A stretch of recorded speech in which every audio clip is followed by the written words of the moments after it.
والصلاة والسلام على رسول الله سيدنا محمد وعلى آله وصحبه وسلم. النهارده جبنا لكم فيديو جديد من كارتون يلا بينا نلف الدنيا، وهنلف فين النهارده؟ زي ما احنا شايفين كده 45 وشاطئ البريفاج والدهب وجزيرة الدهب وكل الكلام ده معانا النهارده بإذن الله. هناخد جولة كده نشوف الزحمة العارمة اللي ورانا دي كلها. يا ريت متنسوش اللايك والشير واشتراك في القناه وتفعيل زر الجرس على الكل عشان يوصلكوا الجديد، واكتبوا لنا تحت في الكومنت حبيتوا الفيديو ولا لا، واكتر فيديوهات تحبوها حابين فيديوهات عن ايه تاني.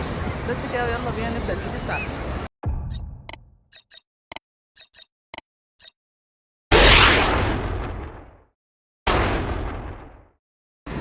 طبعا الطريق الجديد اشتغل خلاص الحمد لله، وادي الرصيف لسه فيه برضه الحاجات بتخلص فيه.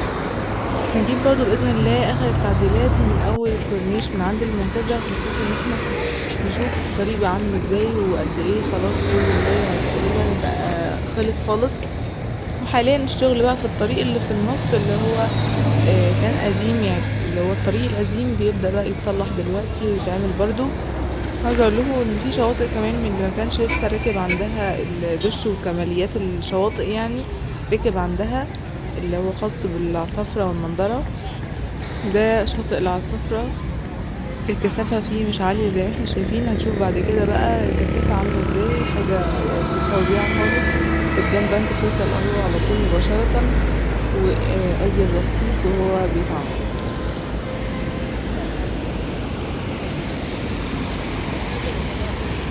زي ما قلت لكم بقى بدأنا من هنا كده الجولة من قدام المنتزه، وبداية من شواطئ المنظرة. أول واحد فيهم اللي هو شاطئ جويل المنظرة، وده يعني يعتبر برضو أغلى شاطئ فيهم، اللي هو عامل حوالي 100 على ما أذكر سعر تذكرة الدخول يعني. بعد كده هنلاقي شواطئ برضو بصوا الدنيا فاضية تماما، مهوية حرفيا. الموضوع مثلا صف واحد مثلا على الخط مش هنسمع اي فرق بين التانية، والدنيا لذيذة على الآخر. التذاكر الدخول 20 جنيه بس، الطريق اتظبط واتسفلت وكل حاجة تمام، والرصيف والأماكن الأعداد. وهنا الدشات اشتغلت برضو بتاعت المصيف دي. الناس متفقين على شاطئ البريفاج بس فقط ولا غير، ومش عارفة في ايه السر في كده سبحان الله. على الرغم من الشواطئ التانية جميلة وهادية زي ما احنا شايفين كده، وانا شايفة ان هي كويسة جدا.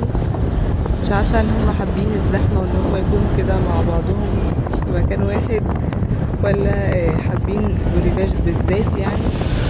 طبعا هو واسع ما شاء الله، ولكن فعلا من ازحم الشواطئ.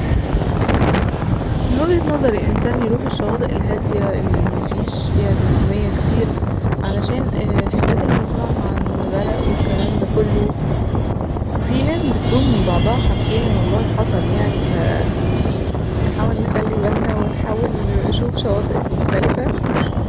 بعد كده قدامنا جويل العصافرة، هنلاقي ان الطريق هنا بقى لسه الرصيف بيتعمل،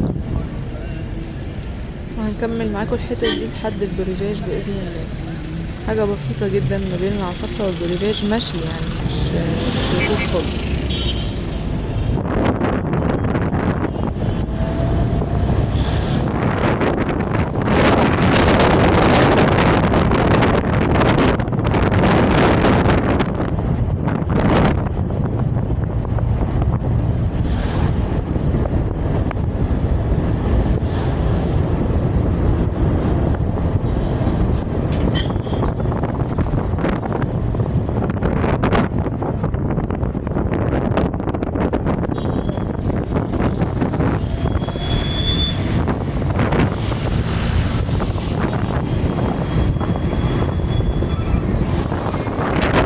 قدامنا شاطئ بريفاج بدأ يظهر، وهيبدأ بقى الشاطئ اللي تليه على طول محمود سعيد، ده آخر واحد.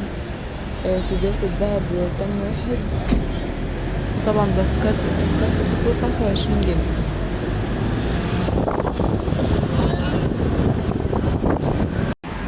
وهنا كده بقى وصلنا وادي كوبري احنا عليه من فوق.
عمالين نحاول نكمل اللايف مش عاوز يكمل، الشبكة فظيعة وصعبة جدا، فهنكمله بقى ان شاء الله هنا في الفيديو.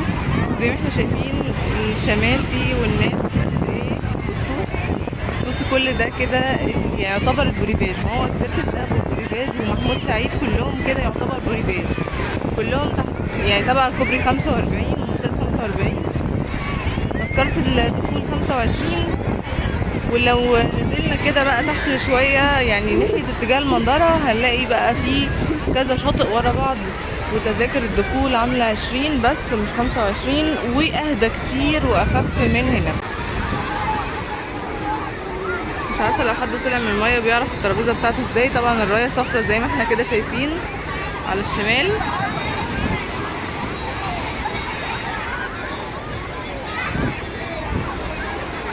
البحر يعتبر هادي والدنيا لذيذة النهاردة، اللهم بارك.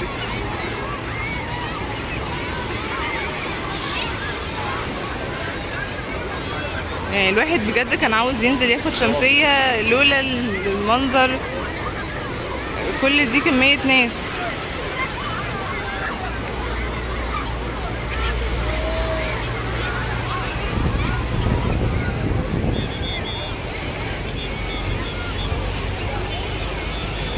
شايفين بقى كمان هناك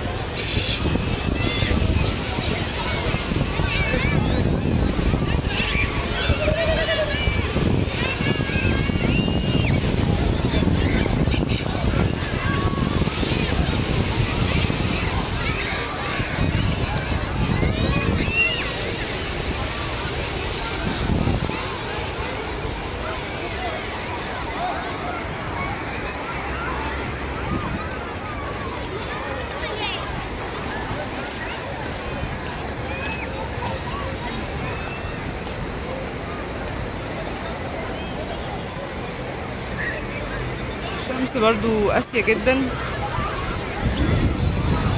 حامية جدا.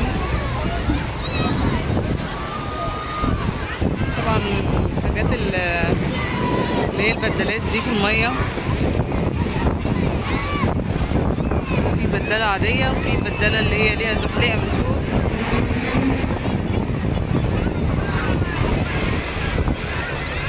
كمان الوقفة من على الكوبري من فوق جواها تاني مختلف، والهواء والإحساس حلو جدا. بس هي والشمس دي تخف شوية، أنا حاسة والله العظيم الأسفلت اللي الواحد دايس عليه بينقل سخونة فظيعة من خلال الكوتش، يعني اللي هو مش عارفة أقول إيه، مش عارفة إزاي ده حاصل، بس الشمس جامدة جدا حارقة.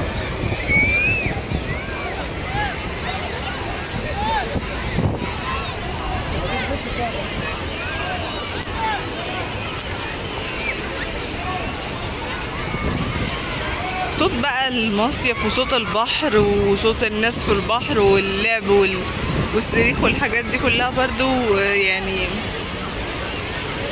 الى حد ما كويس، لان احنا من بعيد، لكن لو احنا كنا تحت ما كناش هنسمع اي حاجة اعتقد.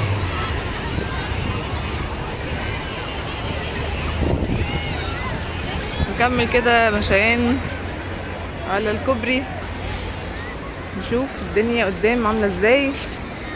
طبعا احنا كده في اتجاه ميامي وخالد بن الوليد.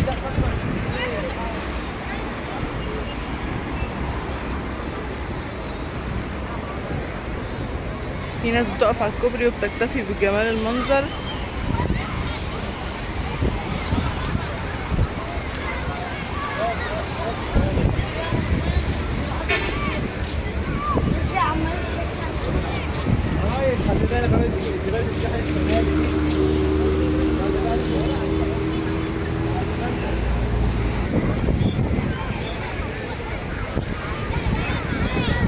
المنظر ده يعني الوقفة على الكوبري دي فكرني بالوقفة على كوبري النيل، لكن نبص كده هنا نلاقي بقى في ناس بقى بيقعدوا. شكل المية حلوة، طبعا الناس مبهدلينها بسبب القمامة اللي بتترمي، ولكن المية ما شاء الله حلوة نظيفة ومشجعة جدا الإنسان ينزل ويعوم.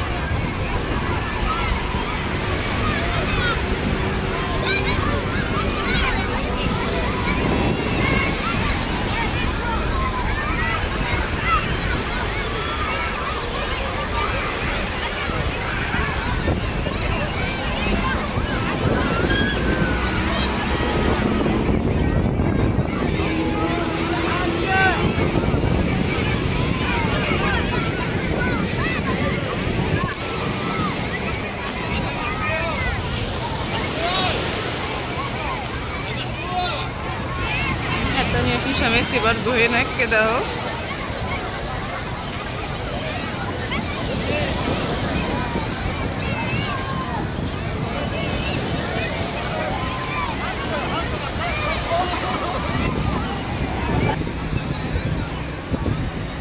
نمشي كده قدام شوية علشان نشوف الشماسي اللي هناك دي.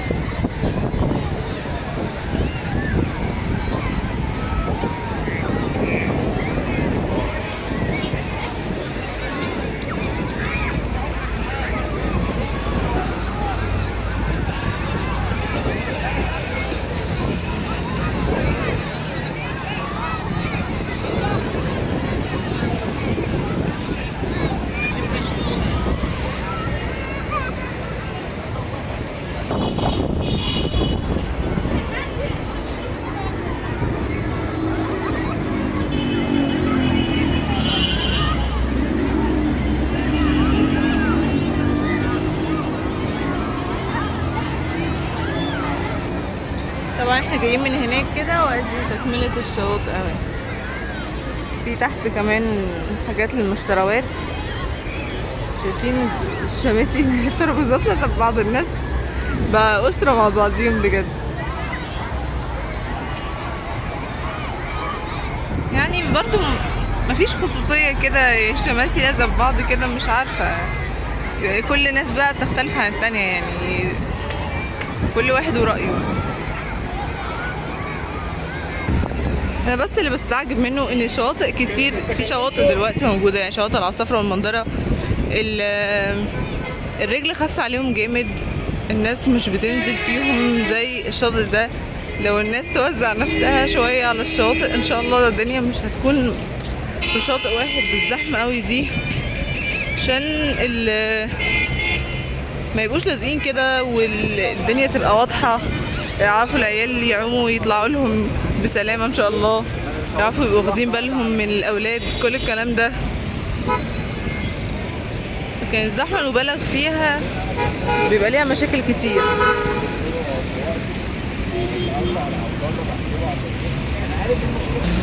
كده ده محمود سعيد اللي احنا شفناه اللي كان تحت ده، وفي هنا اللي هو اللسان ده عبارة عن كده زي كافيه، يعني زي كافتيريا، الترابيزات الشماسي والناس بتبقى قاعدة بقى مش للعوم وكده يعني.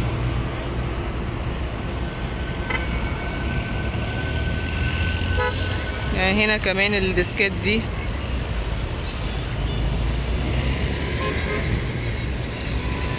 بس كده يكون خلص الفيديو بتاعنا، يا رب يكون عجبكم. ما تنسوش اللايك والشير والاشتراك في القناه وتفعيل زر الجرس على الكل عشان يوصلكم كل جديد، واكتبوا لنا تحت في الكومنت حابين فيديوهات عن ايه تاني. طبعا الناحيه التانية هنلاقي ميامي وخالد بن الوليد، بس محتاجين ان احنا نعدي بقى السكه. دمتم في رعايه الله وحفظه، السلام عليكم ورحمه الله وبركاته.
شكرا.